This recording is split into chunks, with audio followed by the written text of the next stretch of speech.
আমরা 3টা 13 মিনিটের সময় আগুনের সংবাদ পাই। পাশাপাশি এখানে যে নিকটবর্তী ফায়ার স্টেশন নন্দনকানন, সেখান থেকে 2টা ইউনিট এসে কাজ শুরু করে এবং 3টা 55 মিনিটের সময় আমরা সম্পূর্ণভাবে আগুনটা নির্মাণ করি। 40 মিনিট লাগছে এবং আগুনের যে কারণটা আমরা ধারণা করছি যে সম্ভবত বৈদ্যুতিক গোলযোগ থেকে আগুনটা লাগতে পারে আর কি।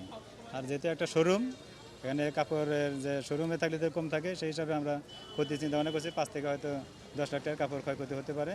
2টা দোকান ক্ষতিগ্রস্ত হয়েছে, যেটা লাগছে সেটা, এবং তার পাশের যেটা তাপের কারণে কিছু কাপড়ে ধোয়া হয়েছে, আগুন লাগে না যদিও, কিন্তু ক্ষতিগ্রস্ত হয়েছে।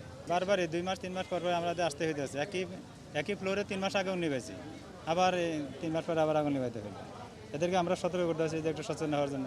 কিন্তু এখানে যে ওই যে কারেন্টের ব্যবস্থা, এখানে যে তারের ব্যবস্থা, এখানে আসলে পরিবেশটা খুব ঝুঁকিপূর্ণ আর কি। সবাইকে সাবধান থাকা লাগবে না। এখন তো আমরা আগুন নিবানো শেষ, আমরা তখন চলে যাব, কিন্তু যারা সভাপতি আছে, দোকান মালিক যারা আছে, এদেরকে নিয়ে আমরা পরামর্শ দেই সচেতন হওয়ার জন্য, আগুন যাতে না লাগে, লাগলে তারা কীভাবে নিজেরা নিভাইতে পারে, নাহলে আমরা কোথায় এসে কীভাবে কাজ করে, কোথায় পানি পাবো, এগুলো সম্পর্কে তাদের সাথে আমরা বিভিন্ন সময় মিটিং করি, আলোচনা করি, পরামর্শ দেই। এগুলো আমাদের কার্যক্রম নিয়মিত আছে। আমাদের 2টা ইউনিট কাজ করছে নন্দনকানন ফায়ার স্টেশন থেকে। মালিক পক্ষ থেকে আসে না, শর্ট আজকে হচ্ছে মনে হয়। আমি তো পরে আসছি দেন এখন অবস্থা তো মোটামুটি যে এটা বেশি পুরা হয়ে হয়েছে, এটা তো কোনো কিছুটা অক্ষত অবস্থা আছে। আমি পাশের মার্কেটের মসজিদুর হুজুর, কিন্তু জোহরের পর থেকে ছিলাম, কিন্তু গন্ধ পাওয়ার পর এখানে আসছি, দেখি ফায়ার সার্ভিস, সেনাবাহিনী, পুলিশ সবাই আসার পরে মানে ফায়ার সার্ভিস খুব নিজের দ্রুত গতিতে মানে নিয়ন্ত্রণ আনার পরে আলহামদুলিল্লাহ আল্লাহর রহমতে এটার একটু বেশি সমস্যা হয়েছে, এটার পাশাপাশি মোটামুটি ভালো আছে আল্লাহর রহমতে। কিন্তু ওদের সহযোগিতার কারণে, সেনাবাহিনী, পুলিশ কর্মকর্তা, ওদের সবার সহযোগিতার কারণে আল্লাহর রহমতে তেমন কি সমস্যা হয় না। পাশের দোকান কিন্তু এফারভেশন এটা হচ্ছে এফারভেশন, যে দোকানটা আগুন ধরেছে এটা এফারভেশন সোহেল ভাইয়ের দোকান, কিন্তু এটা একটু ক্ষয়ক্ষতি বেশি হয়ে গেছে। আমি বাসা থাকা অবস্থা আমার কাছে কল আছে, একটা আগুন তোমাদের মার্কেটে আগুন কি হয়েছে, সূত্রপাত সৃষ্টি হয়েছে।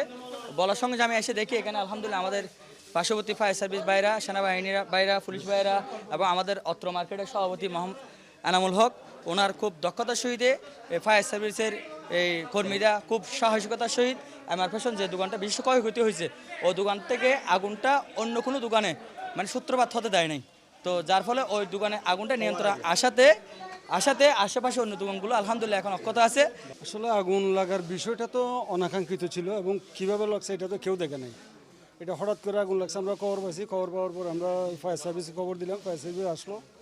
তো এই আলহামদুলিল্লাহ ফায়ার সার্ভিস মোটামুটি দ্রুত সময়ের মধ্যে তারা খুব সুন্দরভাবে কাজ করে। মোটামুটি একটা দোকান খুব বেশি ক্ষতিগ্রস্ত হয়েছে, বাকিগুলো আশা করি তেমন ক্ষতি হয় নাই। আমরা খুলে দেখেছি, মোটামুটি বাকিগুলো ঠিক আছে, একটা দোকান সবচেয়ে বেশি ক্ষতিগ্রস্ত হয়েছে। আগুন আলহামদুলিল্লাহ এখন নিয়ন্ত্রণে, আমরা মোটামুটি ফায়ার সার্ভিস ধন্যবাদ জানাচ্ছি। এখন আর কী হল আছে এটা কিন্তু এখনও বলা যাবে না, আমরা মনে করতেছি আমরা বিদ্যুৎ শর্ট সার্কিট থেকে। এটা একেবারে কম করে 20-25 লাখ টাকার উপরে হবে নিচ্ছে না।